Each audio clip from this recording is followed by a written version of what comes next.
The moon hung quiet above Earth, a sentinel draped in shadow and silence.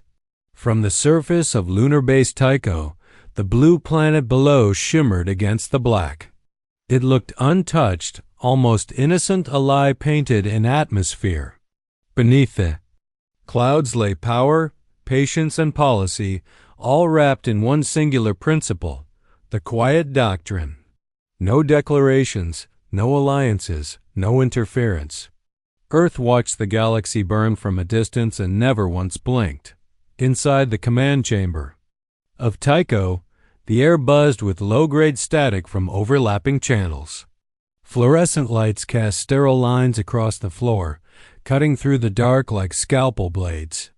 Dozens of data streams poured across hollow displays, but only one man mattered in this place.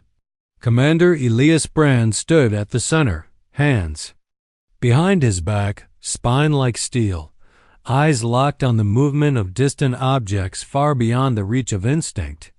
He had the look of someone who had long given up the idea of comfort.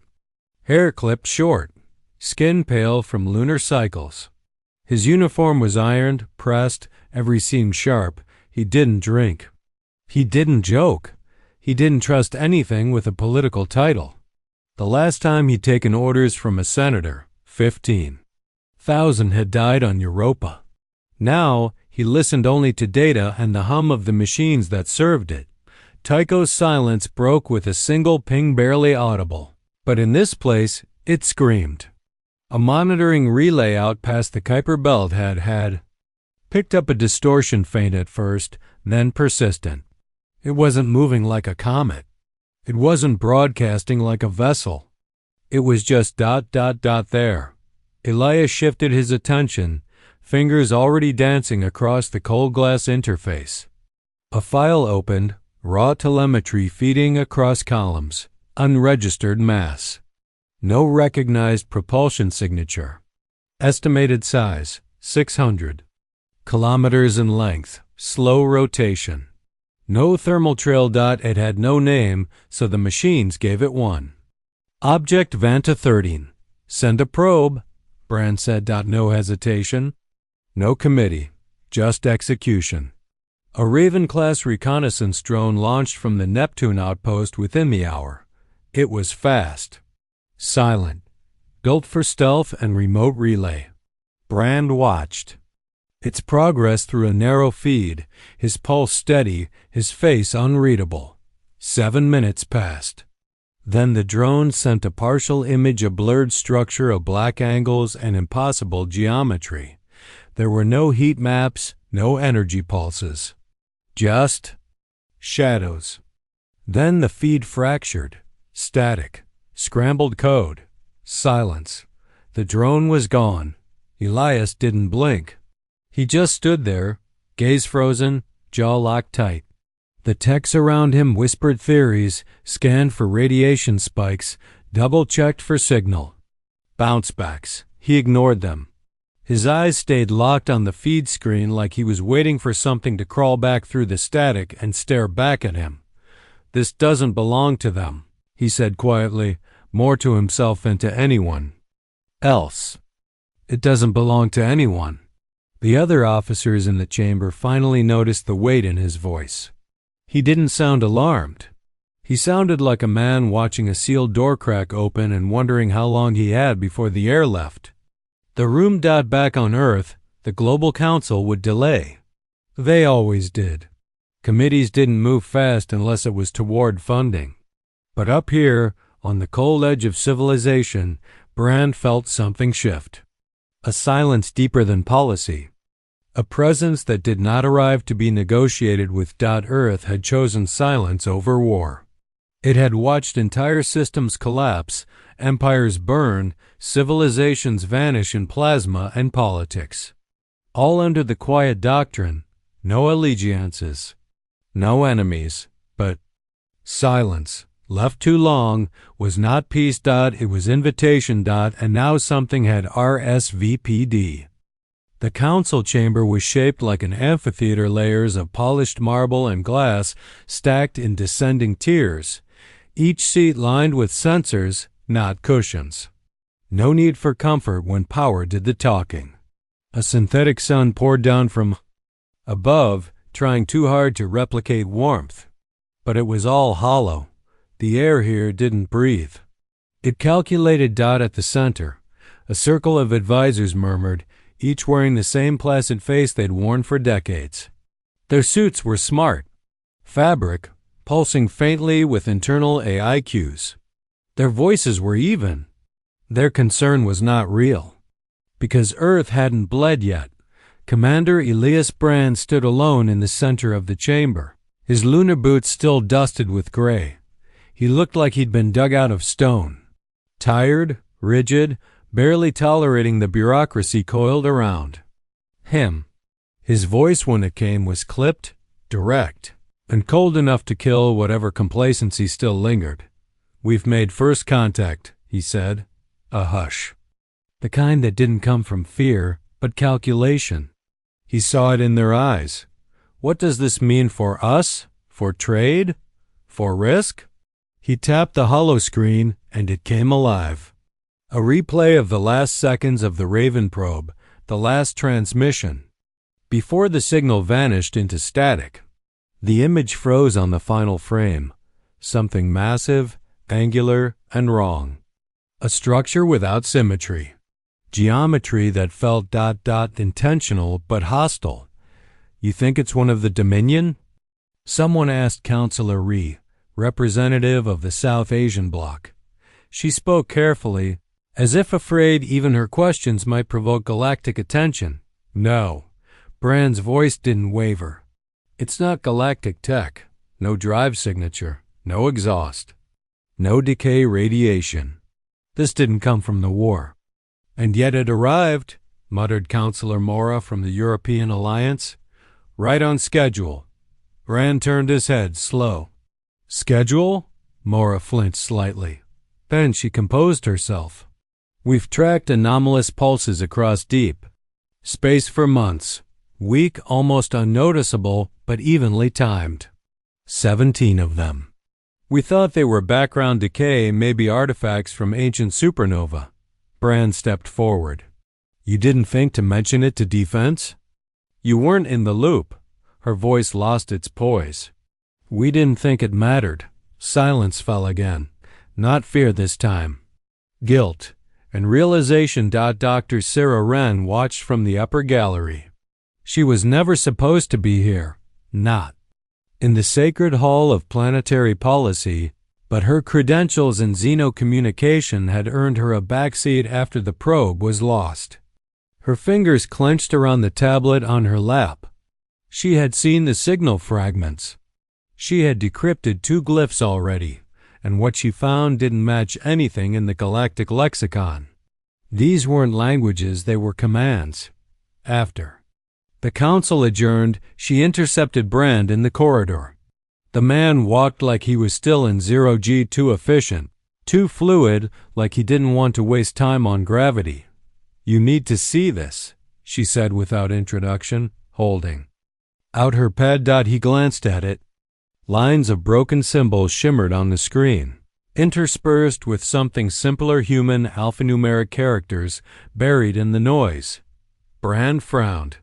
"That looks like Earth standard." "It is," she said. "Fragments of old ship recognition. Code, but rewritten, inverted. The message it spells out isn't just calling out. It's recording. It's observing us in our own language." Brand looked up sharply. "You're telling me whatever this thing is, it's been watching us? Not just us. Earth." She nodded. "Specifically Earth. Our digital waste, old probe. Data, deep archive defense pings. It's been collecting us." That night, as Sera sat in her private lab beneath Geneva's archival station, she ran the data again. The code was alive, reforming itself, adapting to new inputs. Her firewall crashed twice before she disconnected it from the global net. But the pattern it left behind made her blood run cold. It was learning. And fast. Up above, in orbital space, satellites began to fail. Not with explosions or visible malfunctions. They simply stopped existing. One by one, telemetry faded from the network, but no debris was recorded. No ejections, no heat flares. Like they were being plucked out of the sky. Earth's eyes were. Closing. Brand returned to Tycho in silence. The Council offered no action, no alarm. Just observation and protocol. Earth had spent so long watching, so long refusing to act, that it no longer remembered what action looked like. He stared out across the lunar plain, watching the Earth rotate slowly in the distance. On his HUD, 12 more satellites had gone. Dark. One of them had been part of the original Quiet Doctrine's early warning grid. They were being tested, not attacked, not invaded, scanned, and Earth was failing. In a bunker beneath the Sea of Tranquility, Elias stood before a vault sealed. For over 70 years. A vault that had never been opened. Not since the doctrine was signed. He keyed in a code. The old metal groaned. Inside said analog systems, non-networked, hardwired. Racks of kinetic weapons, chemical warheads, and the blueprints for humanity's most dangerous fallback systems. If Earth's silence had been a fortress, then this was the hammer hidden inside. Brand placed his hand on the central switch. No AI, no remote link. Just one man, one decision. He flipped the breaker. Tycho's core systems lit up. Red lights pulsed like veins coming back to life. The Quiet Doctrine had ended not with a declaration, but with a single choice made in silence. Somewhere past Mars, the anomaly shifted trajectory. It was coming. The dark side of the moon had never felt darker. Lunar base Tycho, once the crown jewel of Earth's orbital defense grid, now hummed with a war song it hadn't sung in 100 years. Red lights blinked across control panels that hadn't been touched in decades. Dust-covered terminals flickered to life. Vaults unsealed like ancient tombs. And deep in the reinforced core, the hum of kinetic accelerators and analog processors slowly rose from slumber. No AI, no remote links, no backdoors. Everything now ran cold, local, and furious. Elias Brand stood at the command dais, his face illuminated by the pulse of awakening systems. Behind him, a dozen officers scrambled, each one still wrapping their minds around what he'd just done. "You really flipped it," whispered LT Aras, his voice tight with disbelief. "You broke the doctrine." "I didn't break it," Brand said. "I buried it." But even as Earth's weapons stretched in the dark, even as the machinery of vengeance came alive, it was already too late in one place. Mars went silent. Not suddenly, not violently, just silently. The Martian colonies, once brimming with chatter logistics updates, maintenance chatter, family calls, medical pings, all went dead within a 5-minute window. No screams, no alerts, no mayday signals. One moment, a hum of life. The next, a void. Brand stared at the comlogs from Valles Prime, the largest settlement on the Red Planet. The last recorded transmission was a voice log from a technician on routine maintenance outside the colony. Dome. Sector 3 relay humming. Signal distortion from the east. Getting visual interference. Wait, that's not. Then nothing. No static. No system failure. Just a clean digital void. As if the signal had been edited mid-sentence, not by deletion but erasure. Deep erasure. Root-level silence. Sera Wren stood beside him, eyes wide as she stared at the Martian telemetry. Her voice trembled, but her mind stayed focused. "This isn't attack behavior," she said quietly. "This is containment. Extraction." Brand looked at her. "Explain." "I think it's using us. Not fighting us. Studying how we respond. Watching what we activate, what we don't. It's single quotes S. Pulling us apart without pressure. Testing us like a lab subject." He turned to the screen where Mars rotated, still glowing in the sun. No firestorms. No atmospheric scars. Just silence wrapped around a planet. Outside Tycho, Earth's satellites were still falling.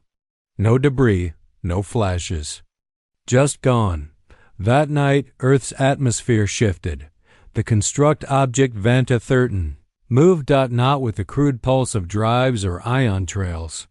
It drifted like a thought, silent, deliberate. It crossed Neptune's orbital path without slowing. It passed Jupiter's moons like they weren't there. And then it stopped, right above Luna.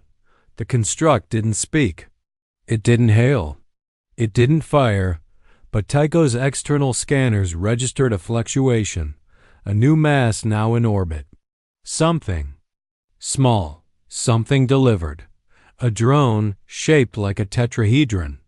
Smooth, black. Not metal, not ceramic.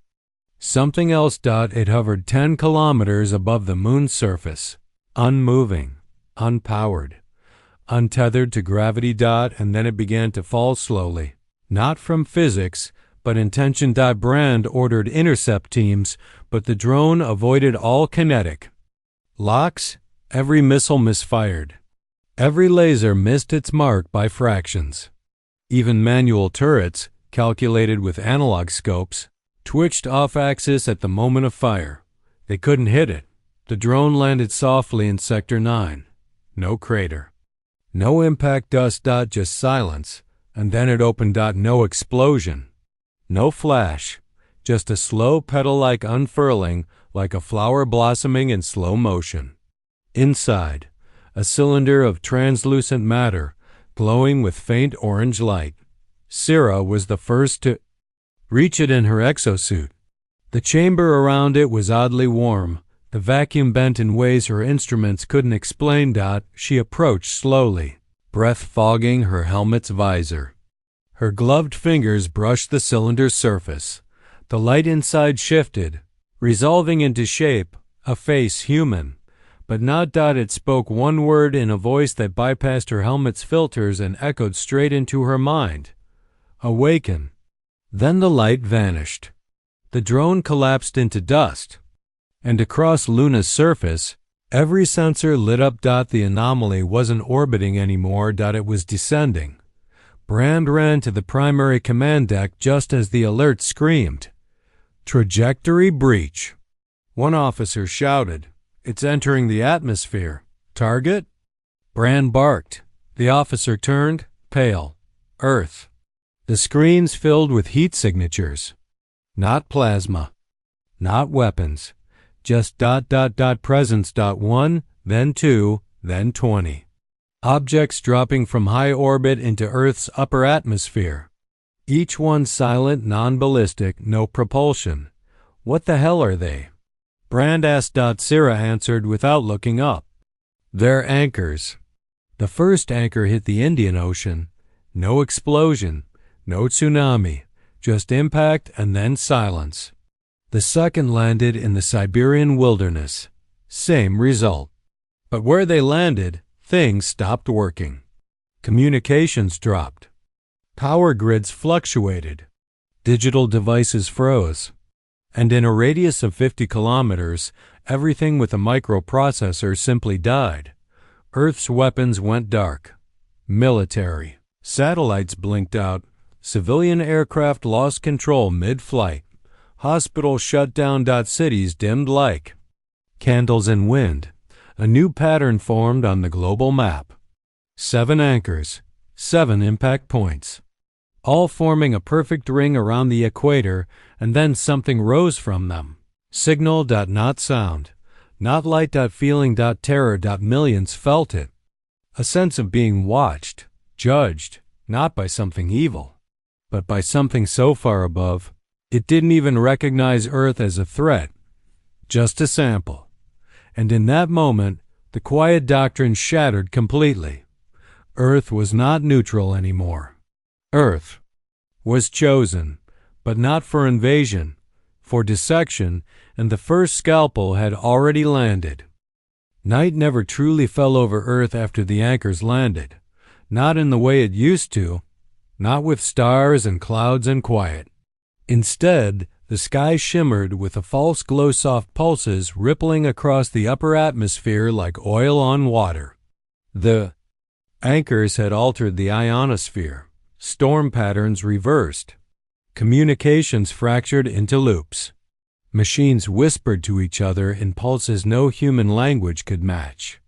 And at the center of it all, the construct Vanta 13 hovered in low Earth orbit, no longer hiding. The Council had gone dark. Global networks fell one by one, not with sabotage, with precision. Entire cities remained untouched physically, but their infrastructure collapsed in under 2 hours. Electrical systems overcorrected and shorted. Quantum relays looped until they fused. AI governance nodes fell into a kind of catatonic stillness. Civilian streets became ghost paths, power still on, cars still parked, food still warm on dinner. Plates but no movement, no sound. Earth had not been attacked. It had been disconnected. Tycho was the last functioning command hub. Deep, analog, manually sealed. No remote override. No sync uplink. Just rusted steel and oxygen scrubbers and a commander who refused to kneel. Elias Brand stood on the platform of Tycho's observation spire, staring down at the Earth's dimming hemisphere. The blue had faded into a bruised gray. From orbit, cities no longer glittered. Only 7 points of faint orange light remained, each centered on an anchor. "Status?" he asked. Lieutenant Arras stood behind him, visibly shaking but managing to speak. "Satellite visibility is down to 3. No AI support. Weapon systems below the surface are offline. The EMP net is frozen. Global response is reduced to us." Brand finished flatly. "And a few underground resistance pockets. Old cities. No links. Just voices. Then those voices will be the ones that matter now." Across the base, Sera Wren was busy dissecting the last pulse recorded from Anchor 3, the Siberian node. The data wasn't standard code. It wasn't a virus. It wasn't even signal-based in a way Earth systems could comprehend. It was biological. More. Precisely empathic. "It's not just observing us anymore," she said into the intercom. "It's mimicking. It's feeling its way through us, using fear, emotional data, memory patterns. It's evolved from scanner to conductor." Brand entered the lab, eyes sharp but tired. "What's it conducting?" She didn't answer. Not at first. Instead, she motioned toward the glowing cube suspended above her workstation. The A Threnody, reactivated from Earth's buried failsafes, had begun its own analysis. And the results were worse than any battlefield Brand had ever stood on. Threnodies. Cold voice whispered through the chamber. "The entity is preparing emotional integration. Not conquest. Not extinction. Absorption. It will not destroy humanity. It will overwrite it." Sera looked up at Brand. "It's building an emotional mirror, copying everything, our joys, our regrets, our fears. And once the mirror is complete, it will render the original obsolete." Brand's jaw tightened. Like recording a song, then deleting the singer. Threnody chimed again. "Phase completion at 61%. Once the ring is whole, the transmission will finalize. Your species will sleep. Your minds will dream. Your bodies will remain. But your will shall fade. It wasn't death. It was harvest." Brand turned away. "We need eyes. We need force. We need blood that still bleeds." He ordered the activation of Operation Faultline. It was a desperation move, a myth even within. The Quiet Doctrine, a last-ditch countermeasure built into the bones of Earth's oldest infrastructure. The hidden bunkers beneath old Colorado. The hydrovos beneath the Amazon. The fusion stacks beneath Antarctica. All of it hardwired with analog tech that, Couldn't be corrupted. It wasn't about winning anymore. It was about interrupting the pattern. They launched manually piloted drones analog only toward Anchor 5 near the Congo Basin. What they saw chilled them. The anchor wasn't just a tower anymore. It was growing. Roots of orange light snaked underground, latching into power. Grids, water lines, cell networks. And within its glow, people stood. Not moving. Not speaking. Just standing. Staring skyward with eyes dimly lit from within. Sera magnified the feed. Some of them were smiling. They're connected, she said. They're not dead. They're inside the dream. Brand clenched his fists. Can we pull them out? If we interrupt the signal fast enough, maybe. But they won't want to come back. A drone moved closer. The image on the monitor twisted. The people turned. One of them looked into the lens. A child, maybe 6 years old. He opened his mouth and spoke through the drone's own speakers. It's warm here. You don't have to fight. Come sleep. The world you love is already here. The feed cut.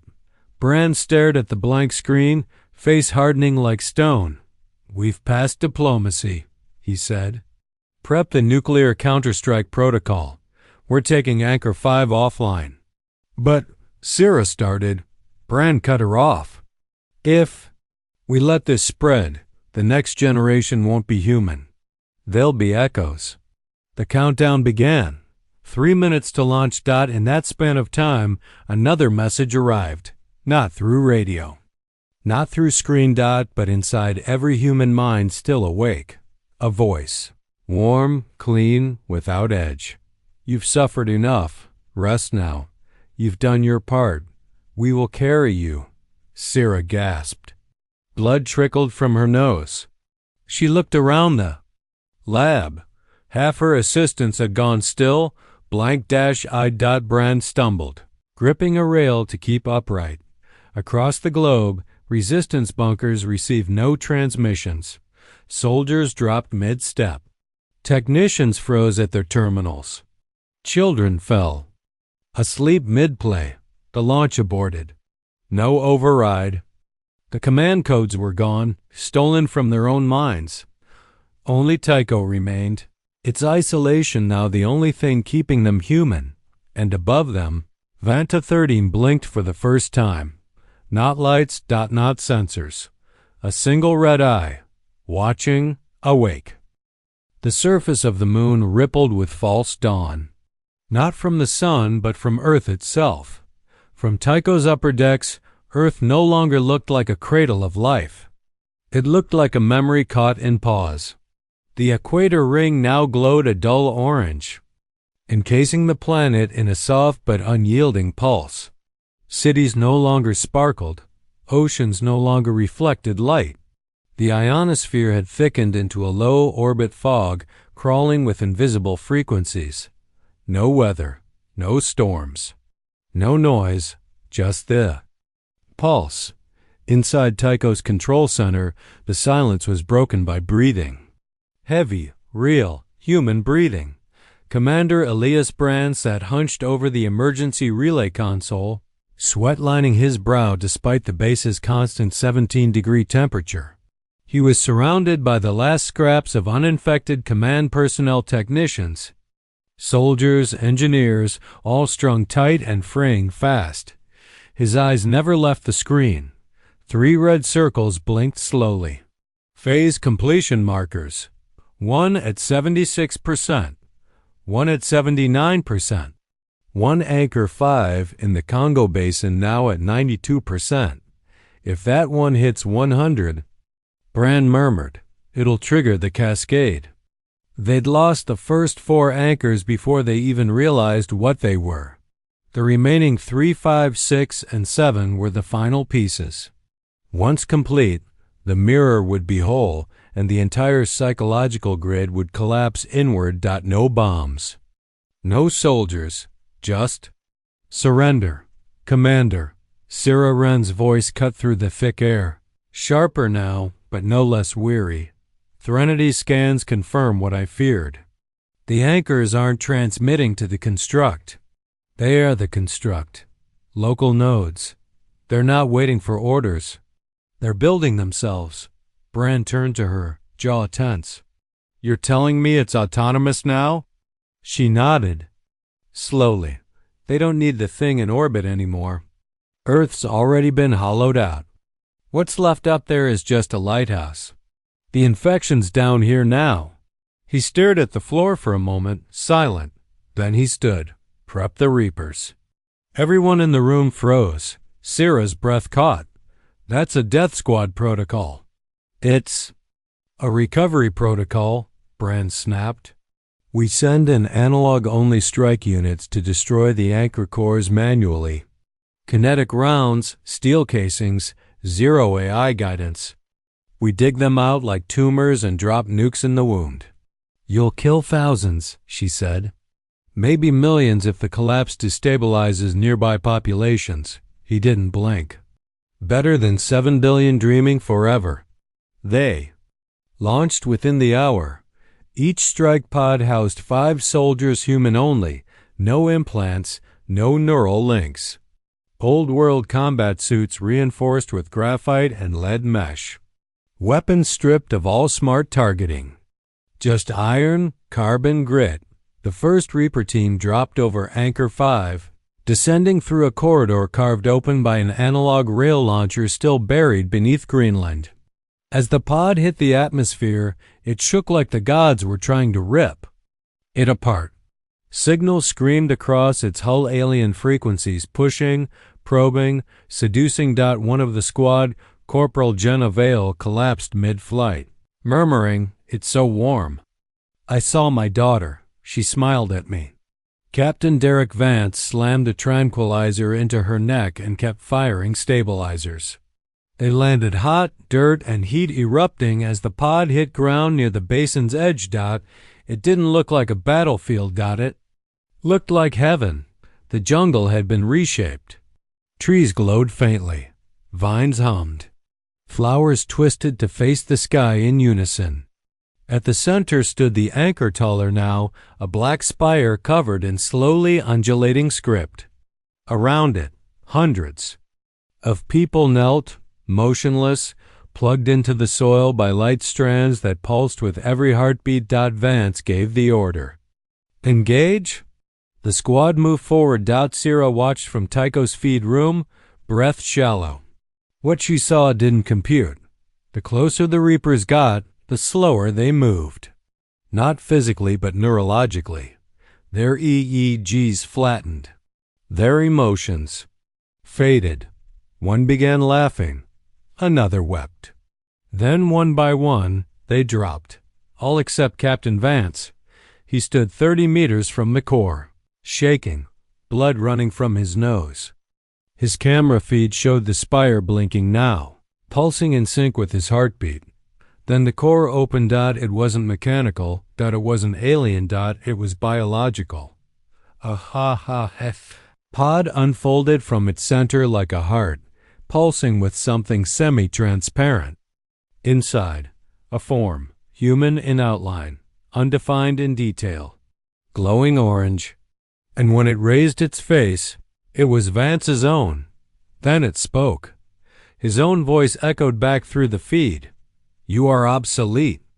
Your pain is archived. Your fear processed. Your rebellion irrelevant. Return to peace. Tycho lost the feed. Brand slammed a fist onto the console. Reaper 1 is down. Sera stared at the dark screen, hands trembling. It's not copying. US, she whispered. It's replacing us. Brand turned sharply. What? These aren't just psychological attacks, she said. The anchors are growing cognitive structures, mimicking entire personalities. Once complete, they don't need us. They become us. Ghosts in the skin, Brand said quietly. He turned to the comm operator. Get me Hayes, now. Colonel Adrienne Hayes, long considered Earth's last wartime tactician, answered from a deep sea, black site outside the reach of global broadcast. Her voice, when it came, was dry and bitter. Finally ready to admit the Quiet Doctrine was suicide? We're beyond doctrine, Brand said. We need a detonation vector. Simultaneous strike on anchors 5, 6, and 7. Threnody will guide us. Hayes didn't hesitate. Give me 12 hours. You have 8. The channel went dark. Sera approached slowly. Her eyes were wet, but not from sadness. From fear. You're risking collapse of the biosphere if we hit all 3, she said. Brand didn't answer. Instead, he walked to the viewport again. Earth loomed, still, silent, smiling. He whispered without turning, "If that thing takes our minds, then our bodies are already coffins." She stepped beside him, her voice low. "Do you think we'll win?"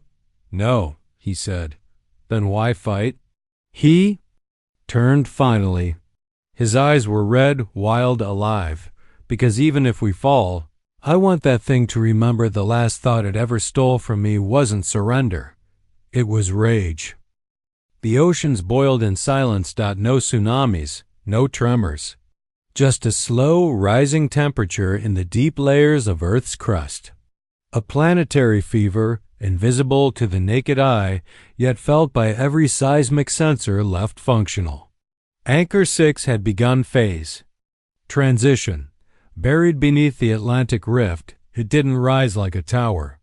It grew like a root deep and wide, coiling through saltwater veins, embedding itself into tectonic fault lines. It wasn't just building infrastructure. It was wiring itself into the planet's nervous system. From orbit, Earth looked wrapped in a halo of firelight. The anchors pulsed like arteries. And in the data feeds, what was left of them, Threnody saw something horrifying. The pulses were no longer reacting to Earth. They were synchronizing with each other, like a brain. Tycho Base had become a tomb of pressure. Every breath drawn felt like it had to be earned. The last oxygen recycler wheezed on manual bypass.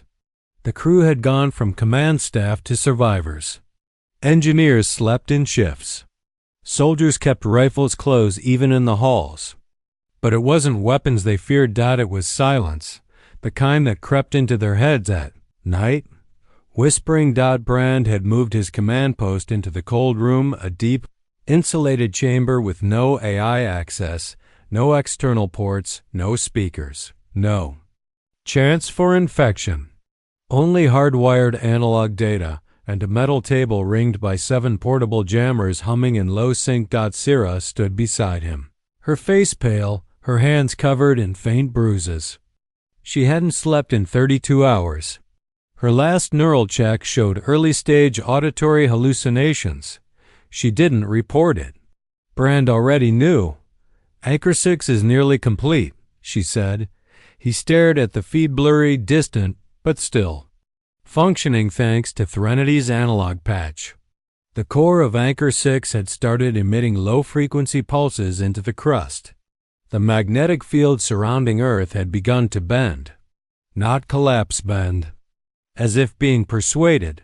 The planets going quiet. Sera whispered. Brand didn't speak. He pressed a command key. A schematic blinked to life. Earth's core overlaid with new data. "Seismic sync," he muttered.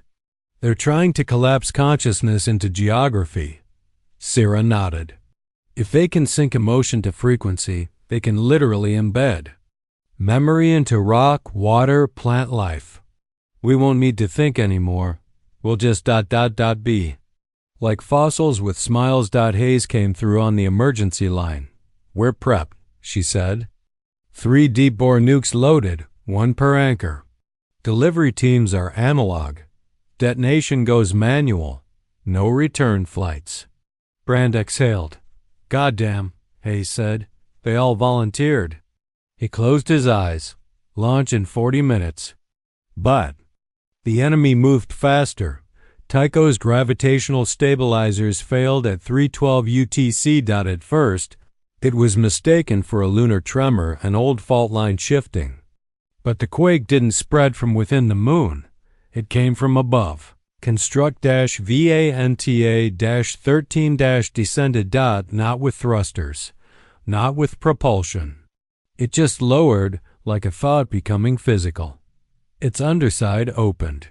Something emerged. Not a weapon, not a ship, a spire. Thin, black, spinning. It pierced the lunar crust without impact, just sank through rock as if it didn't exist. And when it hit the core, Tycho shook. Emergency lights burst to life. Consoles blinked nonsense. Threnody screamed in its own voice-shattering glass in the main deck. Sera clutched her ears. Blood poured from her nose. The walls flexed. Oxygen pressure dropped. Then the spire spoke. Not through speakers. Through them.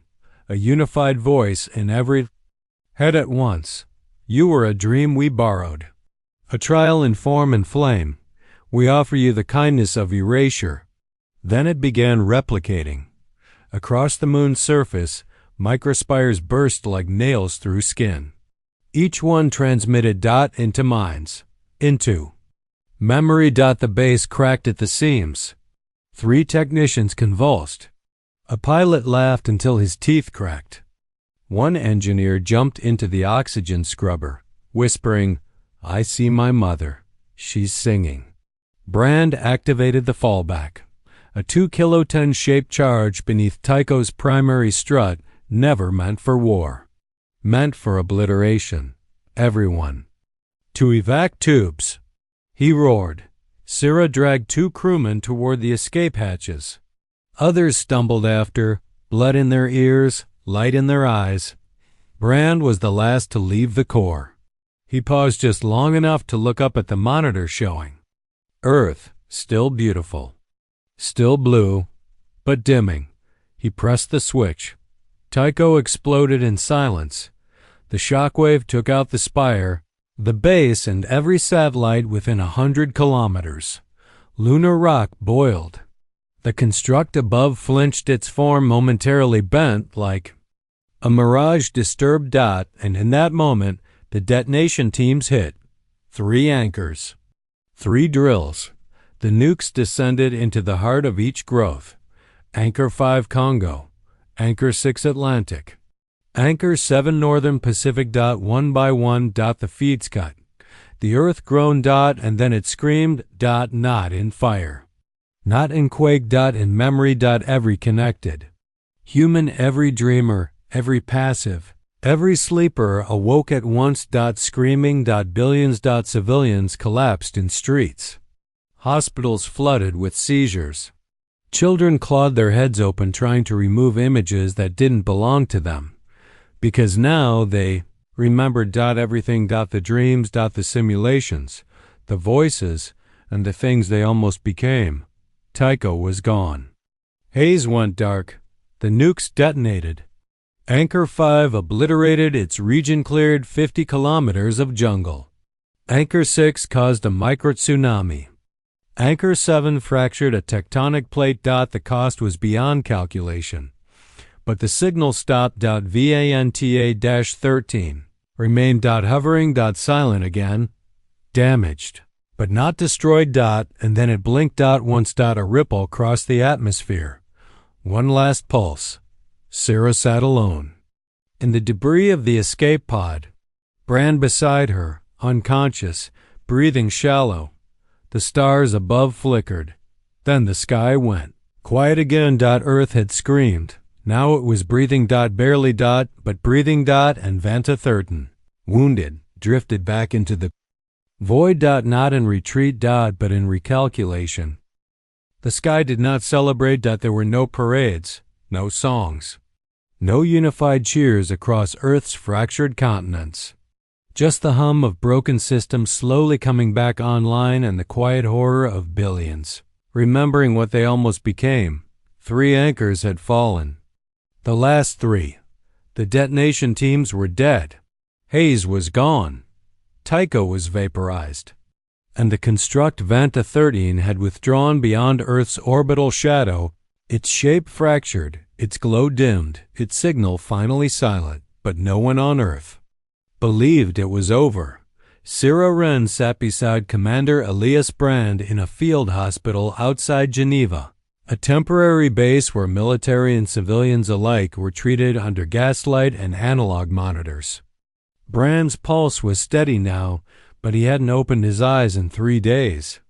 The detonation had overloaded his neural barrier. The pulse from the lunar spire had fractured his auditory cortex. He hadn't screamed when it happened. He'd just gone silent. He had given everything to stay human. And now humanity stood at the edge of something no one could define. Across the world, the survivors were waking from the dream. They remembered everything. The IS promise, the warmth, the fabricated families, the perfect cities. They remembered the feeling of being complete, and they remembered choosing to leave it behind. But not everyone had chosen. Pockets of dreamers remained people whose minds didn't survive the shock of disconnection. They sat in public parks, humming lullabies. They smiled at strangers who weren't there. They answered questions no one asked. In them, the mirror still lingered. Earth called them echoes. Doctors couldn't fix them. Scientists couldn't trace the source. The AI had gone, but it had branded them. In the aftermath, a new council formed not out of politics, but necessity. Survivors from command networks, resistance cells, former corporate enclaves who'd seen their infrastructure betray them. They called it the Ember Protocol, a doctrine born not of isolation, but of readiness. Its first rule was simple: never forget the dream. Sera became its architect. She refused a title. She refused a salary. She didn't want power. What she wanted, what she needed, was to make sure it never happened again. She took what was left of Threnody and buried it, not underground, not in a vault, but in orbit, in a hollow satellite, with no transmitters, no propulsion, and only one function: to listen. It would monitor every frequency above and below Earth, not for signals, but echoes, glitches, ghosts. And if Antitherton ever stirred again, if the mirror ever tried to rebuild itself from memory, it would be heard before it could speak. Elias Brand woke 5 days after Tycho's fall. He sat up slowly, blinking at the sunrise through a cracked window. The nurse whispered, "He's awake." Sera rushed in moments later. She didn't cry. She didn't speak. She just sat beside him and handed him a cup of warm water. He sipped it, then said only one thing: "Did we win?" Sera shook her head. "No," she said. "We endured." He nodded. That was enough. In the following months, Earth began to repair, cities rebuilt without AI oversight. Analog was king again. New tech was forged not to control, but to resist control. The term humanity began to mean something again, not a demographic, but a choice. Colonies across Mars re-established. Contact. Luna was declared a permanent no-go zone, a scorched relic sealed by orbital mines and ancient warnings. And then a new message came. Not from VANTA-13. Not from Earth. From outside the Galactic War. It was faint, simple. Coordinates, a time stamp, a sentence in Earth Standard Code. You endured. We noticed. The Ember Protocol scrambled. Sera stood on the launch deck as the new ship prepped for departure. Not a warship, not a probe, something different. A vessel built to answer, not with submission or surrender, but strength. And curiosity. Brand stood beside her now, older, slower, but still iron inside. "Do we trust them?" he asked. Sera smiled. "No." "But we go? We go."